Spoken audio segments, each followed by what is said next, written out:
Хм.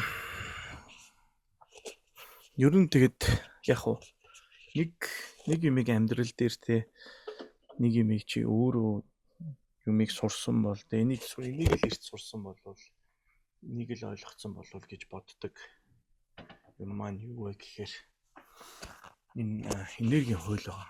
Тэгээд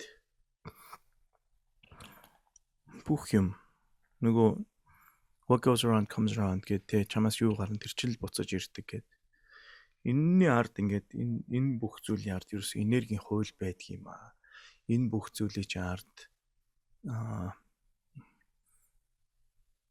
ийм байдгийн шүү гэдгийг л эртхэн ойлгох юм яваад гэж бас боддог. Гэхдээ өдийн насан дээр ойлголоо гэд энэ дээр нэг их тийм юу гэдэг вэ? Нэг одоо ойлгосон харин баг азтай юм шүү те. Тэгээ нэг юм эрт ч яг зөв цагтаа л ойлгосон. Гэхдээ хүмүүс юу гэж хэлэх гээд байна вэ гэхээр энийг эртхэн ойлгоод энэ хуулийг бүр амьдралдаа хөвшүүлээд энийг та өөрөө үр хүүхэдтэй цааш нь гэж хүргэж бусдад дэлгэрүүлэх юм байна. Тэгээ нөгөө нэг сайныг дагуул сарны гэрэл гэдэг шиг сайн юмыг ойлгож авсан бол тэрийг зүгээр л цааш нь дэлгэрүүл. Бити өөртөө амиа бодоод ингээд хуваа хичээгээд. Энэ хуваа хичээгүй болж бусдтай хуваалцсан те зөв цагт нь хуваалцсан. Цаг нь болоогүй хүнтэй цаг нь болоогүй юм ярих шиг муухай мэдрэмж байхгүй. Тэгэхээр хинтээ ямар яриаг хизээ ярих уу? Цаг нь болж үгүй юу те. Яг го зарим хүнтэй те хүндэн тааруулаад маргалдаад хоёр тийшээ болох шиг сайхан юм байхгүй. Тэр хүн болохоор таныг дийлчлээч гэдэг юм уу, ялчлаач гэдэг юм уу, нэг бол тань дийлэгчлээгээ бодно. Гэхдээ тэр хүн дараа нь тантай ахиад асуудал гаргаад ирэхэд тэрнээс бүр илүү мэдж байгаа гэдгээ бас тэр үед нь хэлж өгнө. За одоо тэр ч яг тэгээд энэ энергийн хууль гэдэг чинь ерөөсөө байгалийн жамын хууль чинь энергийн хууль юм байна шүү дээ. Одоо монголчууд те жамаараа гэж ярьдаг. Жамаараа гэдэг ярьдаг зүйл юу вэ? Өвөг дээдсээсээ жамаараа болж байгаа. Жамаараа гэдэг үүлийн үр гэдэг хоёр адилхан байхгүй. Угаас л байдаг. Тэгээд одоо настай хүмүүстэй тэг жамаараа болж ин дөө. Тэгээ хийх ёстой юм хийгээд идэх ёстой юм идлээд явж байгаа гэдэг. Муу юм хийцэн хүнийг тэг идлэхээ эдэлж яхаг хөгшчүүл хараад жамаараа л явж байгаа. Сайн явж байгаа хүнийг хараад энэ хүн чинь тэг хүртэх ёстойгоо хүртэж явж байгаа гэдэг. Ямар үед миний жоохон дотор гол хардлаа жоохон гомдоод идэггүй гэхээр бусад гомдох нь юу вэ? Гомд биш. Арай нэг жоохон сэтгэл дундуур явдаг юм юу вэ гэхээр хүмүүс нүдэн дээр нь байхад харахгүй байх.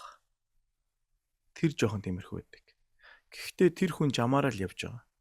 Ягаад тэгэхээр тэр хүн тэр өнөөдөр харахгүй явж ийснээр маргааш л харах байхгүй. Харах нүдийг нь л ойртуулж өгнө л гэсэн. За тэгэхээр энэ энергийн хууль яадгүй гэхээр муу юм хийсэн хүн муугаа эдэлж туулж ижил гарна. Гэхдээ энэ туулал гэдэг юмны ард юу вэ? Туулал. Тэгэхээр хүн туулна, ард нь гарна, учраа олно, тэмцэл явагдаад байгаа биз. Гэхдээ зарим хүмүүс туулал дундаа гаццсан байдаг. Эхлэл төгсөлгүй хизээч дуусах нь мэддэхгүй туулалтай явдаг. Тэгээд нөгөө буддийн сургаалт ярьдаг штэ те хүн гимээ ухаарсан цагт үлийн үр дуусна гэж. Одоо муу үлийн үр хүний нүгэл арилна гэсэн үг штэ. Тэгэхээр юу гэсэн үг гэхээр өнөөдрийн энэ байгаа миний энд байгаа маань үлийн үрийн тогтолцоо юм а гэдгийг ойлгох хэрэгтэй. Хүмүүс болохоор тэмцээд алалцаад байдаг. Мэддэггүй байхгүй. Арга бэлэг талыг хослуулж явах хэрэгтэй юм а. Энэ энерги гэдэг юм. Энерги гэдэг чинь ерөөсөө урсч идэм юм. Тэгээ энэ энергийг ерөөсөө ариун цагаан энерги гэж үзэх юм бол те зөв юмны энерги гэх юм бол хүн энэ энергийн тогтолцоог зөв авч явах. Одоо монголчуудын хэлдгээр 9 хүсэл гэж байгаа. Тэ эхнээсээ те эрүүл энхийн хүсэл, эд хөрөнгийн хүсэл, ханижлын хүсэл, Тэгээ нийгмийн одоо тэгээд хамгийн сүүл рүүгээ те сэтгэлийн амраа амгалангийн хүсэл мөнхийн хүсэл гэдэг. Мөнхийн хүслийг болохоор мөнх амьдрал гэж бодоод. Энэ зүгээр л бид нэр сүнсээ цааш нь авч явах, энэ сурсан мэдснээ үр хүүхдэд үлдэх, удам ухсаа залгуулахын хүслийг. Тэгэхээр энэ удам ухсаатай бид нэр зөв харьцаж, зөв үйлдэл, зөв энергийн голтрлыг үүсгэснээр энэ хүүхдүүд чинь танаас цаашаа ахаад таны энэ сурсан юмыг аваад явах юм. Та ганцаараа сураад уулын мухард үлдээд хүүхдүүдтэй зааж явахгүй бахар тэр мөнхийн хүсэл чинь битгэхгүй те. Хүн эзэн ирэх гэ. Хүн өөрийнхөө ирэхээр өөрийнхөө хүсснээр амьдрч чадахгүй байна. Бүр хүсснээр амьдрч чадахгүй бүр улс орон гүрэн те бүр тэр үндэстэн хүртэл биш. Тэгэхэд бид нэр хүсснээр амьдрч чадчихна. Та өнөөдөр маргааш те байшингаа зараад юм ачаад өөр тийшээ явъя гэх юм бол бэлэн үү? Тэр бололцоо байгаа л байхгүй. Өнөөдрийнхээ ажлаас гарлаа за баяртай. Маргаашийн бэлэн байна. Тэр энэ сэтгэлийн амар амгалан амирлангүй тэг эзэн эрхийн гэд энэ хүслүүд бүгдээрээ бид ер нь бүгдээрээ л энерги эрчим ардаа холбоотой. Хамгийн гол зүйл нь юу вэ гэхээр энэ мэдээллүүд маань энэ 9 хүсэл маань юун дээр тогтдгоо гэхээр энэ 9 хүсэл хүндлэл дээр тогтдог. Эрүүл мэндийн хүсэл. Та төрсөн биеэ хүндлэхгүй бол эрүүл явахгүй. Тэ? Та мөнгө орж ирж байгаа мөнгийг хүлээж авч чадахгүй бол танд мөнгө тогтохгүй. Хүндлэлгүй бол мөнгө тогтохгүй. Тэ? Үр хүүхэд хань ижил. Хүн би энэ хүнтэй суугаад болцсон юм чинь энэ хүн миний насаараа хань байх юм шиг үздэг. Нөгөө хүний хүсэл мөрөөдөлтэй нөгөө хамтдаа амьдрах амьдралаа мартчихдаг. Өө энэ миний хүүхдүүд юм чи ингээд би эднэрт ингэсэн юм шиг ингээд өөрийнхөө хүсэл мөрөөдлийг л хүүхдтэд заагаад байдгаас биш тэр хүнийг юусоо олж хардггүй тэр хүнийг хүндэлдэггүй тэр хүний юу хийх дуртай юм уг хүний сүнсний өгөгдөл юу юм тэгээ тэр хүний оршихуй хаана байгаа гэдгийг хүндэлдэггүй баг. Эзэн эрхийн хувьд ч гэсэн өнөөдөр та өөрийнхөө амьдарч байгаа боловч тэр байгаагаа хүндэлдэггүй. Тэр байгаа орчин өөрийн гэсэн юмаа хүндлэхгүй байж байгаад алдаа талхуулдаг. Эд агуурс зүг ялгаагүй. Эдийг хүндэлж чадахгүй. Мөнгийг хүндэлж чадахгүй. Хань ижлээ үр хүүхдээ өөрийнхөө байгаа байдал тий удам судраа хүндэлж чадахгүй.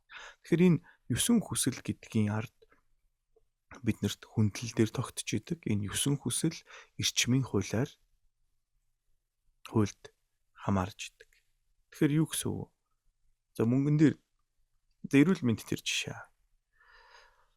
Хүн эрүүл байхын тулд эрүүл хоолыг идэнэ. Эрүүл байхын тулд хоолыг хүндэлтэй идэнэ. Дээрээс нь хөдөлгөөнийг эрүүл хүндлэлтэйгээр хийн. Өөрийнхөө биеинд хүндлэлтэйгээр хүлээж аавна. Тэгээ яагаад бид нар ховдоглоод байгаа. Тэгээ яагаад тэр гурил чихрийг идээд байгаа. Тэгээ над би ч гэсэн өөрөө тийм асуудалтай л байна. Тэрийгээ дийлж чадахгүй. Тэрийг дийлээд өөрийнхөө биеийг хүндлээд би юу идэх үгүй юу те. Тэр ховдгийн сэтгэл өөрийнхөө биеэс хүндлэх хоёрыг биеийг хүндлэх нь таны ухамсарт илүү гарч иж хүн орой унтахтаа ч юм уу. Би бол орой ингээд нэг ажил тараад ирэхдээ мэдчих гээд байдаг. Тэгэхээр тэрийг би зарим өдрөө дийлдэг, зарим өдрөд ингээд энийг мэдчихээ гээд унтчих. Тэгэд яг үнэндээ хоосон хонцох шиг сайхан юм байна. Нэг чаддаг хүнд их амархан, чадахгүй хүнд хэцүү. Тэ? Хүн тэгэхээр өөрийнхөө боддог байхгүй. Бусад хүнийг өөрийнхөө адилхан боддог. Тэгэхэд яг үнэндээ тэр хүний бие, тэр хүний мах бодонд та байсан бол тэр хүний тэр давж чадахгүй байгаа. Тэгээ тэр ховдгийн сэтгэл танд байсан бол та давах уу? Тэр хүний оронд тэр хүн тань. Тийм болохоор бас хүн болгон өөрийгөө бусдад жиших гэж нэг асуудал энд яригдчих юм. За цаашаа ярив. Мөнгө. За энэ эрчим гэдэг зүйл чинь яг амьсгалтай адилхан шүү дээ. Амьсгаа ч гэсэндээ эрчим байхгүй. Агаар хүртэл эрчим. Агаараар бид нэр амьсгаа авж ийн өөртөө гаргаж ийн. Хүн болвол амьсгалыг тэ 3хан юм дээр хараад байгаа. Амьсгалыг авдаг, гаргадаг гэж 2хан хардаг. Гэхдээ 3 дахь зүйл байгаа. Тэр 3 дахь зүйл юу гэхээр амьсгалыг биедээ орших. Зарим хүндтэй секунд хүрэхгүй те хагас секунд хүрэхгүйгээр амьсгал оршин. Тэгэхэд яагаад энэ бяцлаглалын багш нар хэлээд байгаа. Тэгээ 3 секундэд амьсгалаа ав, төгж, гарга. Тэр амьсгал хүний биед түгжигдэх үе. Тэр одоо амьсгалыг оршоох үе гэж байгаа даа. Хүний биед оршоох. Тэр оршоох үеийг хүртэл бид нар мэдрэх ёстой. Гийн гаргаж. За дараагийн асуудал мөнгө бас ялгаагүй. Тэгээ мөнгөн дээр бид нар айцтай. Хүүхэд байхасаа л айцтай. Бидний хідэн айлын хүүхэд те мөнгөгүй болохын айцыг туулж өссөн бол ялангуяа бидний үеийн хүмүүс. Нөгөө талаар хүмүүс мөнгөтэй байхын айцтай. Ягаад гэхээр мөнгөтэй байж үзээгүй бас нэг айц байна. Тэр мөнгөтэй байж үзээгүй хүүхэд насны айцыг бүр насан туршдаа 50, 60, 70 нас хүртлээр авч явж байгаа хүмүүс байна. Дээрэс нь за мөнгө яг амьсгалтай адилхан. Мөнгө танд орж ирэх үеийг та хүндлэх ёстой. Мөнгийг өөртөө оршоох үеийг хүндлэх ёстой. Тэрийг мөнгийг бас цааш нь эд агуурс идэлэл болгож авах зүйлийг гаргахад хүндлэх ёстой. Та юмыг гаргаж мөнгийг хүндлэлтэйгээр гаргана гэдэг чинь зөрүүлээд та хүндлэлтэйгээр эд материал үйлчилгээ хэрэгцээ болгож өөртөө авч. Тэр авах юмаа хүртэл хүндлэлтэйгээр авах хэрэгтэй. Тэгэхээр нэг юм хүмүүс байдаг шүү дээ. Мөнгөтэй болохоор хамаг мөнгө үрчих гээд байдаг. Яах вэ юм л авч сэтгэлэн цана. Тэр хүн юутэй вэ гэж тэр хүн мөнгийг оршоож байх үеийн амар амгалан мэдэрч чадахгүй байгаа байхгүй. Тэгээд тэр хүн мөнгөний айцтай байна гэсэн. Би ч нэг өөртөө л тулгуурласан юм ярьж ин л. Дээрэс нь энэ дараа нь цаашаа яарь. Одоо ханийн тэнгэр. Одоо хань ижлийн хүсэл гэж байгаа те. Хүн ханыг анх танилцаад тэр хүнийг өөртөө дурлуулж араас нь гүүх нэг хэсэг нэг байна те. Тэр хүнтэй хамт амьдарч өөртөө тэр ханийн ивэлийг оршоох нэг хэсэг байна. Одоо хамт тэр хүнтэй орших. Дээрэс нь тэр хантай энэ амьдралын насыг бараад тавьж явуулах гэж нэг хэсэг байна. Зарим хүмүүсийн амьдралд оршоож чадахгүй хүлээж авч явуулах нь их байдаг. Нөгөө хүн ойлгож чадахгүй хүнээс салаал нийлээл. Тэгэхэд энэ ханийн тэнгэрийн ханийн хүслийн эрчим энэ минь ивэл юун дээр байна вэ гэхээр тэр хүнтэй оршоох. Тэр хүнийг оршоож хамт байхын тулд нөгөө тэр хүнийг алдчих уу явчих уу гэдэг айцыг хойрон тавиад харин энэ хүнтэй өнөөдөртөө яаж орших вэ? Энэ хүнийг яаж сайхан байлгах вэ? Энэ хүний нөгөө сайхныг мэдэрч бие биенийхээ зүрхийг мэдэрч амьдрах уу гэдэг дээр оршиж. Тэрнээс үр хүүхэд бас ялгаагүй шүү дээ. Үр хүүхэд танд ирдэг, таны хажууд оршдог. Та тэр хүмүүсийг өөрөө орхиод цаашаа явна. Тэр бүх зүйл адилхан. Эзэн эрхийн хувьд ч гэсэндээ ялгаагүй. Бүх юм үнэндээ хоосон чанарын хувьд байгаа даахгүй. Яг артхын бодвол. Өнөөдөр миний энд яриа сууж байгаа, таны сонсоод сууж байгаа. Энэ яг ардаа яг юу ч байхгүй. Тэгээд байхгүй. Гэхдээ байх хугацаанд энийг бид нар мэдэрч энэ орох, тогтох, гарах энэ мэдрэмжийг ойлгох хэрэгтэй байхгүй. Нэг ойлгож чадахгүйгээр хүмүүс нэг рүү хитрхийх тулшраад байдаг. Бүх насаа мөнгөний араас хөөцөлдөөд хань ижлээ мартчихдаг. Би чиний л төлөө хийгээд. Тэр хүн тантай мөнгөтэй болвол тантай сайхан амьдрна гэж суугаагүй байхгүй. Тантай хамт аз жаргалыг хуваалцаж, таныг одоо түшиж, дэмжиж явах гэж байгаа. Тэгэхээр тэр хүнтэй мөнгөний араас л үзээд байдаг. Тэгээд ингээд бодохоор зарим хүмүүс их нартайгаа хамт суугаад ярилцаж үзээгүй он жил цаг хугацаа өнгөрцөн байгаа шүү дээ. Өөр хүүхдүүдтэйгээ энийгээ мэдгүй. Одоо би жишээ нь өөрийнхөө автаа ярилцаж үзээгүй. Яг уу ярьсан. Гэхдээ тэр хүний зүрх сэтгэл донд ямар гомдол, ямар баяр баясгал, хин тэр мөн чанар нь юу юм гэдгийг тэрлүү нь орж ярихаар ярьж үзээгүй байхгүй. Тэр хүн намайг мэдхгүй, би тэр хүнийг мэдхгүй. Тэр хүн надаас буруу юм хүсдэг. Би тэр хүнд тэр буруу харьцааг нь өгдөг. Одоо тэгэхээр бид хоёр нэг хуудсан дээр очиж чадахгүй. Тэгэхээр би доошоогоо орж тэр хүнтэй ярих юм уу? Нэг бол би тэр хүн доошоогоо орж надтай ярих гэдэг. Хинэн доошоо орох юм. Нэг бол нэгнийх нь ухамсар дээшилжиж ярих юм уу? Би аавынхаа ухамсарт хүрэхгүй гэж болно. Ээжийнхээ ухамсарт, ахынхаа, эгчийнхээ ухамсарт хүрэхгүй гэж болно. Тэгэхээр яаж хизээ тэр нэг хим нэгдэх юм, нэг хэмжээст очих юм гэдэг бас зүйлүүд байна. Ер нь тэгээд өөртөө орж ирснийг хамаал ярьж чинь тэгээд яг нэг юм зэгцтэй юм бол алга. За тэгээд өөр нэг асуудал энэс цаашаа гаяа.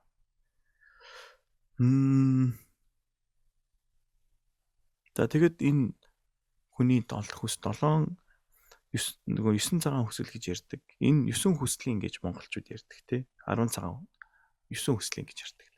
Энэ 9 хүсэл чи ерөөсөө л зөв хүсэх юм бол энийг зөв ойлгох юм бол бүгдээрээ л буян байхгүй. Энийн ард дандаа дэлгэрч идэг. Хүмүүстэй ухамсар арга билег талаас хоёр талаас нийлжиж хүний амьдрал сайн сайхан тогтдгийн шүү гэдгийг ойлгохгүй маа. Хүмүүс болохоор тэ нэг юм хитрхи их баян чанд тацгалан амьдрах гэдэг. Нэг бол хитрхи их номтой байдаг. Нэг бол хитрхи их эхнэрийнхээ төлөө үр хүүхдийн төлөөг яваад байдаг. Өөрийгөө мартчихдаг. Тэгэхээр энэ 9 хүслийн савыг зөв тэнцвэртэй авч явах хэрэгтэй байна. Энэ 9 хүслийн савыг зөв бодолтой, ухамсартайгаар авч явах хэрэгтэй байна. Хаана нь боголдоод байгаа юм, хаана нь асуудал гараад байгаа юм гэдгийг мэдэх хэрэгтэй. Тэгээд хүний мөнгөний урсгал за хүн эдийн сав гэж байгаа. Хүний эдийн сав гэж хүн өөрийнх нь тэр хүнд хүртэх хэмжээсийнх нь л эдийн сав байдаг болохоос биш. Барж идэж барахгүй те өөрийнх нь хийгээгүй үлийн одоо эдийг хүнд өгдөггүй шүү. Хэрвээ тэр эдийг өгөх юм бол хариуг нь заавал барих ёстой. Хүний хүүхдийн идэх хоолыг урдуур нь орж хулгай хийж идсэн хүн тэр төлөөсийг заавал төлдөг юм уу? Тэгэхээр та нар нэгтээ энэ баян байна, энэ надаас илүү идээд байна, энэ баячууд, энэ дарга нар зүгээр санаа зовхгүй тий үлийн үр нөгөө нүгэл нүдээр нь гарна гэдэг үг байгаа шүү дээ. Аяанд гарах ёстой хүн бол гарна. Хийх ёстой хүн бол хийн. Санаа зовлтгүй. Гол нь та битэр өнөөдөр гисгээдэг хүн биш. Аяанда тэр цаан чин гисгээдэг бүр системтэй энэ орчлон хорвоо гэдэг тогтолцоо биш. Энийг байхад бид нар тэнд оролцоод явах. Яг уу буруугийн эсрэг тэмцэх ёстой. Буруугийн эсрэг тэмцэжтэй тэрний үйл ажиллагаа хийх ёстой. Гэхдээ зарим нэг юм дээр энэ таны орох өрсөлдөөн мөн үү? Энэ таны орох асуудал мөн үү? Энэ миний орох хэрүүл уруул мөн үү гэдгийг мэдэх ёстой байхгүй. Зарим юм дээр бол мөн байгаа. Тэ очиж гарч тэмцэх юм байна. Ухамсараа сонсоод үнэхээр таны орохгүй юм бол холдоод явах шиг сайхан юм байна. Нэг хүнд та ойлгуулах гээд болохгүй. Одоо жишээ нь нэг манай нэг найз гэр бүлийн найзтай болсон асуудлыг би яриа л та. Тэр хүн амьдрал бүдрээд яваад байгаа. Унаал. Тэгээд би хажуудаас нь очиж татаж босгох гэсэн чинь цаашаа бай гэсэн тийм юу гэж байгаа. Яг зөв. Яг тэр хүн өөрөө босгох гэсэн. Тэгэхэд би тэр хүнийг нэг удаа татаж босгох. Тэгэхэд тэр хүн татаад босгох гэсэн чинь хөлөхтэй хүн байгаа. Тэгээ хөлөө бооцсон. Тэгвэл тэр хүн яах вэ? Би тэр хүнийг өнөөдөр татаж босгох биш. Тэр хүний ухамсарыг та хөлөхтэй хүн юм байна штэ гэдэг энэ харах сэтлийг нь төрүүлэх ёстой. Тэрнээс биш тэр хүнийг байн босгоод авах. Тэнгүүд 3 дахь ундаага унах юм бол чи намайг түрүүн унахад босгоод авсан. Тэрний өмнө босгоод ирсэн. Чи хайчиж юу гэв. Би тэр хүний оршихуй нэг хэсэг болчих واخ. Гол нь тэр хүн амьдралдаа ойлгож урагшаа явах хэрэгтэй хүн энэ тэр Тэгэхээр зарим тохиолдолд бид нар хоошоо суугаад өөрийгөө бүдэрж унгааж байгаа. Өөрийгөө дэгээдэж унгааж байгаа хүнийг бол яагаад бүдэрсэн бэ? Юунаас болж дэгээдэгдээд байна гэдгийг олж харах хүртэл нь хажууд нь байж л өст. Зүгээр тэр хүнд танаас туслалцаа ирээд зориод ирж байгаа тохиолдолд туслана уу гэсэн шүү. Хүний амьдралд хажуунаас нь оролцдог юм байна уу тий? 90-ийн дундуур илжиг бүз зориол гэдэгтэй адилхан. Ер нь хүн өөрийнхөө амьдралыг өөрийнхөө хүсэл зорилгоор зовлонгоо дуудаад явж байгаа хүн дээр бол яг нэг удаа хэлэх гэж үзэн тэгээд байнга оролцоод байх шаардлагагүй. Тэр хүн өөрөө уучрал тийм байдаг юм байна. Тэгэхээр энэ энергийн хууль гэдэг чинь хийцэн болоод бид нэр хүртдэг. Хизээ энэ муу энерги муу үлийн үрийг салах уу? Тэгээ нэг ухамсарлж зүрхэндээ ойлгосон цагт сан энийг ойлго. Тэгээд удмын асуудал, удам дамжсан. Тэгээ таны асуудал, өөр хүүхдийн асуудал юу вэ? Нэг юм болохгүй байгаа. Бэлэг талд нэг юм болохгүй байна. Нэг юм төгжээд байна.